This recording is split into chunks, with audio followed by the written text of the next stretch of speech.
About గృహధ్వజము, రక్షణ ధ్వజము గురించి మనం ఇప్పుడు కొంచెం తెలుసుకుందాం ఫ్రెండ్స్. జై శ్రీరామ్, జై జై శ్రీరామ్. శ్రీరామ రక్ష సర్వ జగద్రక్ష. గృహధ్వజము, రక్షణ ధ్వజము. కాషాయము జెండా యొక్క విశిష్టత ఏంటంటే, మహాభారతంలో అర్జునుడు విజయం సాధించడానికి 3 వరాలు ఉన్నాయి. దానిలో మొదటిది విజయధ్వజం, మహా హనుమ ధ్వజం.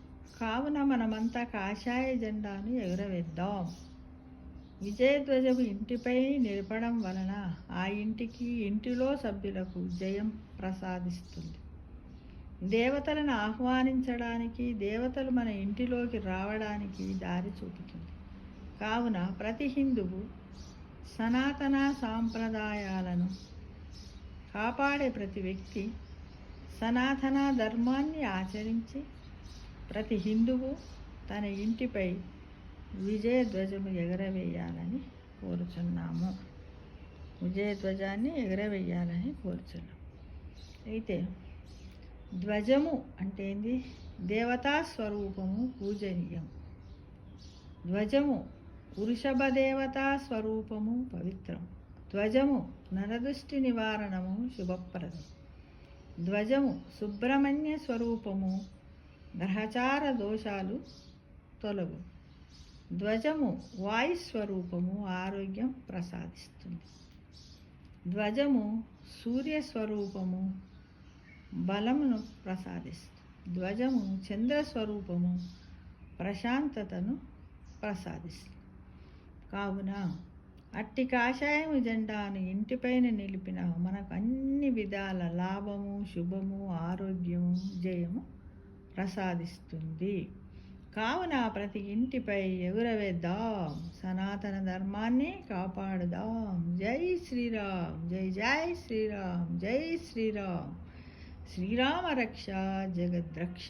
జై జై శ్రీరామ్, జై జై శ్రీరామ్ అంటూ మనమందరము కూడా, మన హిందువులందరము మరియు హైందవ సోదరులందరం కూడా ప్రతి ఒక్కటి గృహం పైన, ఇంటిపైన ఈ కాషాయపు జెండాను ఎగురవేయాలని పేరు పేరున ఆశిస్తున్నాము. ఇల్లు అంటే ఇల్లు లేక గుడిసె ఉన్న వాళ్ళు ఎగురవేసుకోవద్దంట. అక్కడ మనం ఎక్కడ నివసిస్తూ ఉన్నామో ఆ ప్రదేశము లోపల మనము, అది ఇల్లు అయినా, పాక అయినా, డేరలతో కట్టుకున్నటువంటి ఇల్లు అయినా, గుడిసె అయినా, ఏదైనా మన ఇంటిపైన కాషాయం జెండాను ప్రతి ఒక్కరం ఎగిరేయాలని.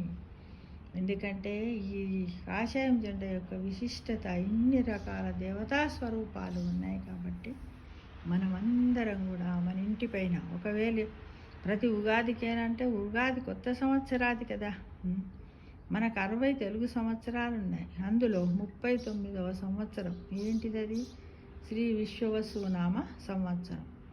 ఎప్పుడు వస్తుంది ఇది అంటే 30వ తారీఖు. అంటే ఎప్పుడు కూడా మనకి ఏది అంటే చైత్రమాసము శుద్ధ పాడ్యం రోజు మనము ఉగాది పండుగ చేసుకుంటాం మిత్రమా. ఆ రోజు నాడు ప్రతి ఒక్కరి ఇంటిపైన కాషాయం జెండాను ఎగురవేయాలని. కాషాయం జెండా ఎగురవేయడం అంటే ముక్కోటి దేవతలకు మనం స్వాగతం పలుకుతున్నట్టు మన మనస్సులో అనుకొని వారిని ఆహ్వానించాలని ప్రతి ఒక్కరు తప్పకుండా ఎగురవేయాలి.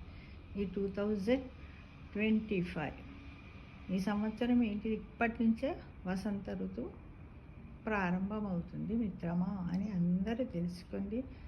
అందరికీ కూడా నూతన సంవత్సర తెలుగు సంవత్సరాది శుభాకాంక్షలు. తెలుగు నూతన సంవత్సరం శ్రీ విశ్వవసునామ సంవత్సర ఉగాది శుభాకాంక్షలు తెలియజేస్తున్నాం. సర్వే జనా సుఖినో భవంతు.